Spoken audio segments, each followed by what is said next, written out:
Welcome to the Government News Brief for Thursday, January 7, 2016.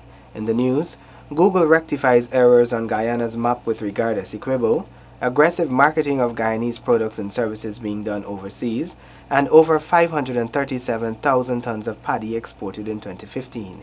With these and other stories, I am Azim Khan. The renaming of streets in Spanish in the disputed Essequibo region by Venezuela evoked a lot of outcry from Guyanese. The government of Guyana had intervened, requesting Google Maps to rectify the situation.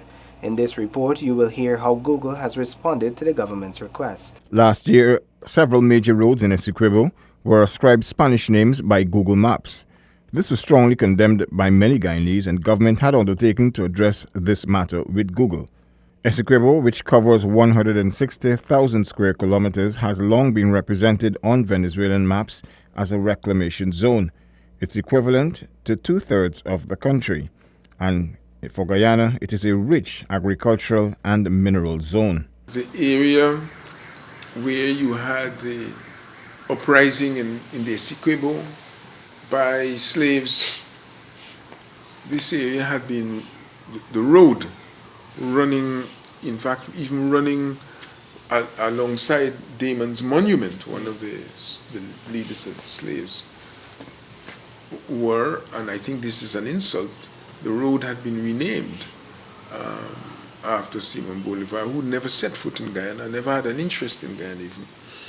And we have approached Google, and I'm happy to say that I was informed that Google has corrected that quite egregious error. Essequibians had late last year declared that they were willing to lay their life on the line for their country. Essequibo belongs to us. We're not giving up not 1 square inch to anybody. It is ours. The streets from the High Bridge to Charity does not belong to Venezuela. They have no right to rename our streets and to place it on the international scene. But we will stand and we'll defend, even if it costs us our lives, to defend the integrity of our country. The claim is not something new, but the claim has been intensified, and the timing of this claim, when we thought it was a done deal, it was already settled.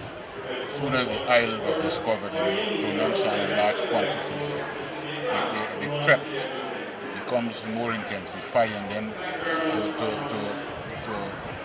to stop doing business with us.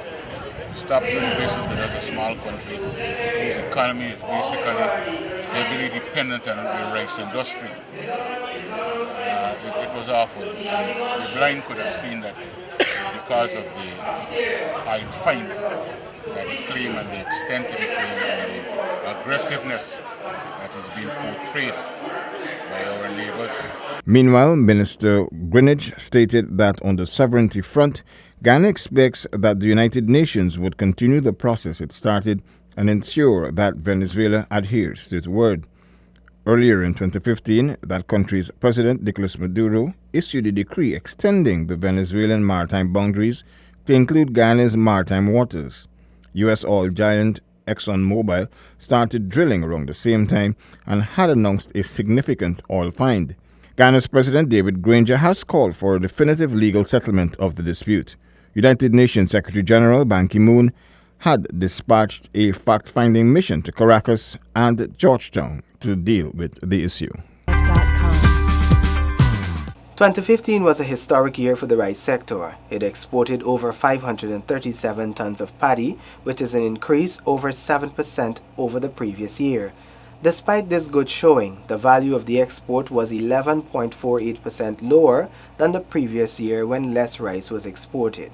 Here's that story. For 2015, total export was 537,334 tons compared to 501,208 tons for the entire of 2014. Despite the increase in volume of exports, the value was 11.48% lower than the value for 2014.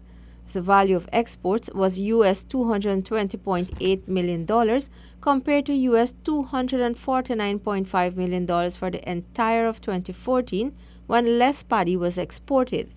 According to acting head of the Guyana Rice Development Board, Nizam Hassan, the price being paid was a major contributing factor for the lower value of the exports. When Guyana exported to Venezuela, the price received from that country was US $760 per ton of paddy. However, after the loss of the market, Guyana had to settle for between US $340 to US $400 per ton. Guyana exported to countries in North America, Latin America, West Africa, along with CARICOM countries in 2015.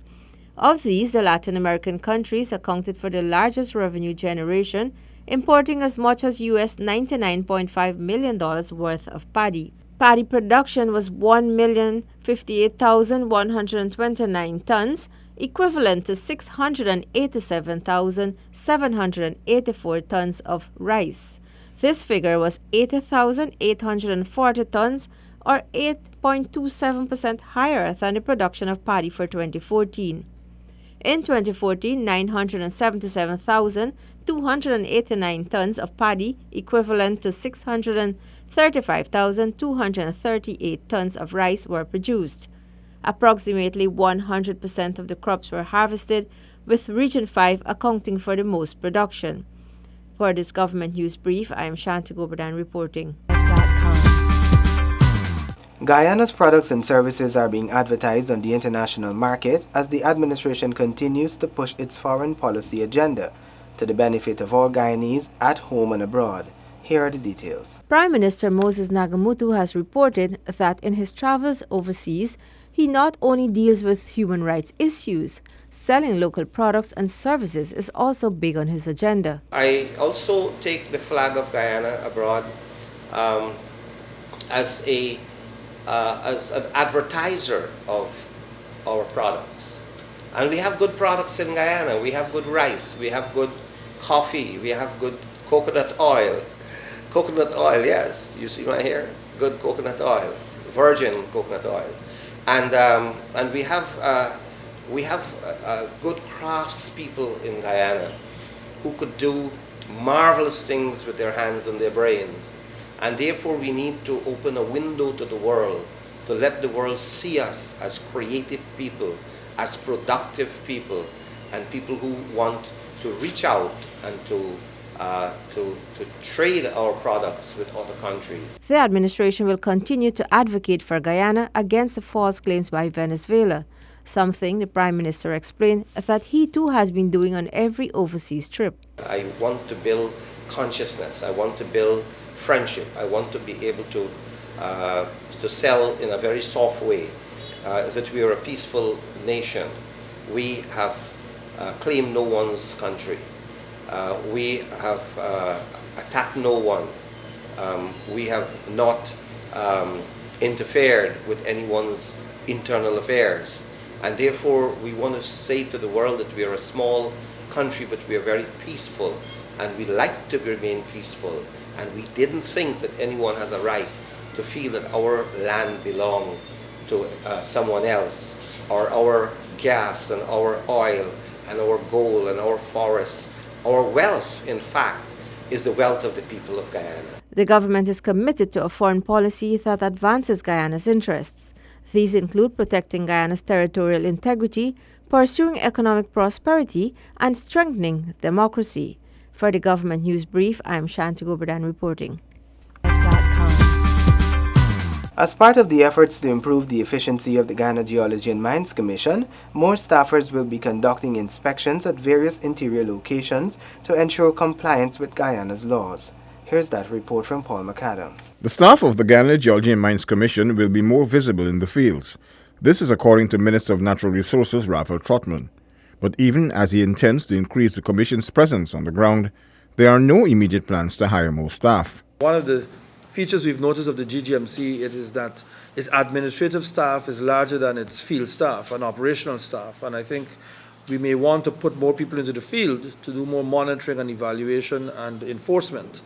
And just as we're trying to get more police officers out of offices and onto the streets, so too will we want to take some of our in-house staff and have them not full-time but exposed more in the field. The minister spoke of closer collaboration with other government agencies which operate in similar locales. We hope to partner with other ministries, and particularly public security, who has been working with us, public infrastructure, Ministry of Health, and others, Ministry of Communities, and other ministries and agencies that come into contact with the hinterland and with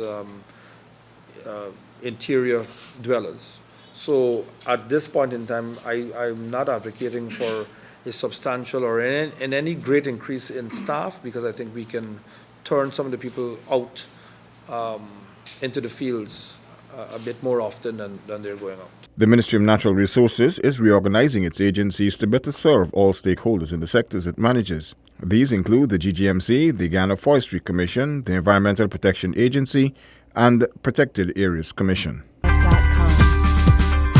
The move to clear the way for the 4 hinterland communities to become towns before May 26 may be delayed by the lack of a functioning local government system in one of the communities. Here's that story. According to Minister within the Ministry of Communities, Don Hastings-Williams, the lack of local government organs in Madhya is impeding the May 26 deadline set out for the community to attain township status. We have other challenges because it is something very new to the region.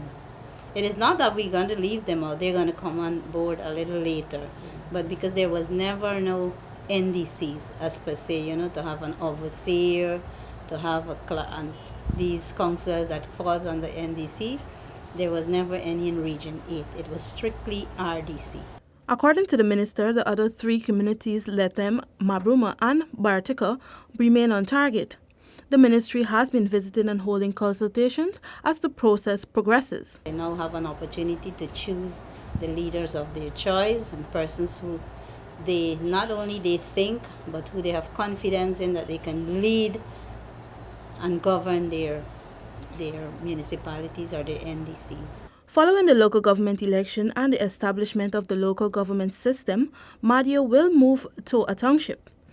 Having the local government system in place before this happens is important. It allows for citizens to participate in the decision-making process. It also allows for the council to identify the needs of the citizens and deliver services. That has brought us to the end of the government news brief for Thursday, January 7, 2016. All our programs are on our website. You can also find us on Facebook and YouTube. Remember to send us your Guyana Nice photo. Here is ours.